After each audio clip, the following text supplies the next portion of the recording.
In the previous session, we have learnt about minerals found in India. I hope you all have revised it. Now in today's session, we will continue with the industries of India. Children, have you ever thought how the notebook and pencil that you use is made? Let's understand this in today's session. But before that, let us check the answers of the given home fun activity. So, are you all ready with the answers? Let's check it first. Yes, children, in this activity, you all have to observe this picture and you all have to give the answers of the question. First question was, what type of mineral is the man digging? Second, name any two states in India where this mineral is found. Yes, children, you can see in this picture a man working in a coal mine. Yes, so what type of mineral is the man digging? Let us see the answers. Yes, it is non-metallic mineral. Okay, now answer 2. Coal is found in the states of Jharkhand, West Bengal, Maharashtra, Madhya Pradesh and Chhattisgarh. Okay, I hope you all have written the correct answers. Yes. Now let's move further. Okay, now let us see how the notebook or pencil is made. The material with which both these things are made comes from, yes, any guesses? Yes, it comes from trees. Yes? Okay. The wood of the tree is turned into pulp. Yes, the wood of the tree is turned into pulp and then made into paper. Yes, now what do you mean by pulp? A soft substance made by crushing wood and used to make paper. Okay, clear everyone? Okay, the wood of the tree is also used to make pencils. Yes? Similarly, everything that we use in our daily life is made from raw materials which go through many different processes before becoming finished goods. Yes, all of you clear with this? Okay, children, now let us see some examples of raw materials. Wood, wheat, wool, plants and cotton are some examples of raw materials. Yes? Okay, now let me know, what do you mean by manufacturing? Okay, now you all know what is raw material. Yes? So when raw materials are turned into finished goods in a factory with the help of machines, it is called manufacturing. Yes, for example, we get cotton balls from a cotton plant. The cotton balls are used to make cotton cloths with the help of machines. Yes, everyone clear? Okay, children, now let us watch the video on the process of making of a cotton cloth. So everybody watch this carefully. The process of making a cotton cloth.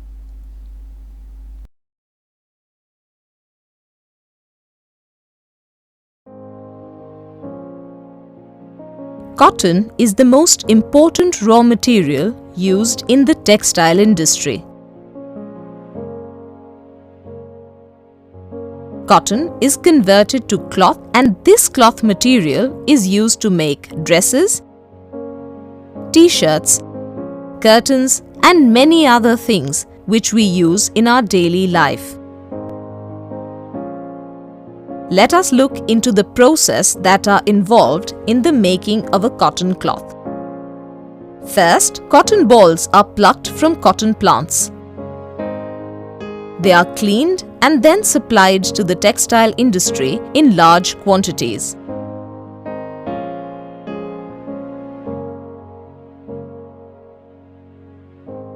The cotton is then used to make threads.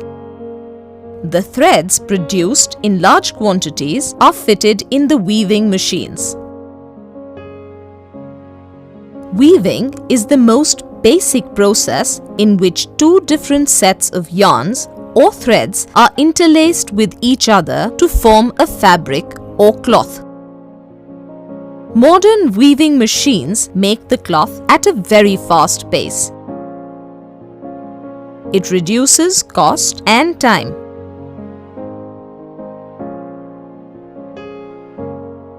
Okay children, now you know that cotton is the main raw material used in textile industries. Yes? Okay, now what do you mean by industry? The place where raw materials are changed into useful, finished goods is called an industry. Yes, clear all of you? The place where raw materials are changed into useful, finished goods is called an industry. There are various factors which are kept in mind before an industry is set up. Yes, let us know about it. The raw material needed for the industry is very important.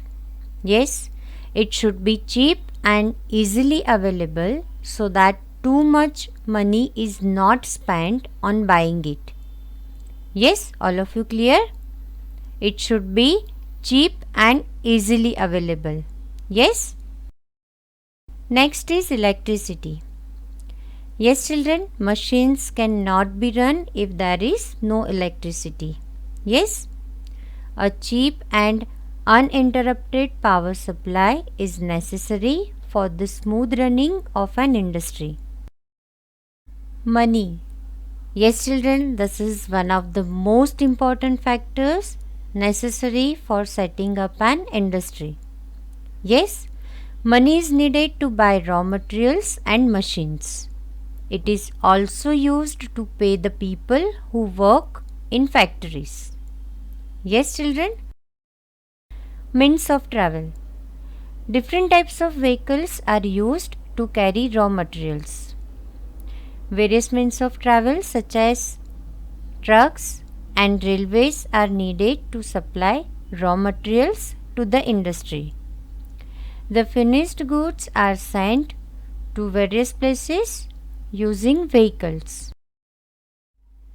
Labor means a person who does physical work. Yes, a manufacturing industry requires a large number of people to run machines and do other tasks. Therefore, a factory cannot be set up in an uninhabited place. So kids, these are some factors which are kept in mind before an industry is set up. Okay, I hope you all are clear with this. Okay children, now let us see types of industries. Types of industries based on size. Industries can be classified into cottage industry, small scale industry and large scale industry. Let us know more about it. Cottage industry. Children, these industries are very small in size. Yes, they are usually set up by the people in their own homes or in a smaller area. These industries require very few people to carry out the work. Yes, machines are not usually needed as the work is done by hand or with the help of simple tools. Yes, clear all of you? Cottage industries usually make handicraft items such as baskets, pottery and handmade toys. Small scale industry. These industries require more people than cottage industries. Yes, people work in small factories and use small machines.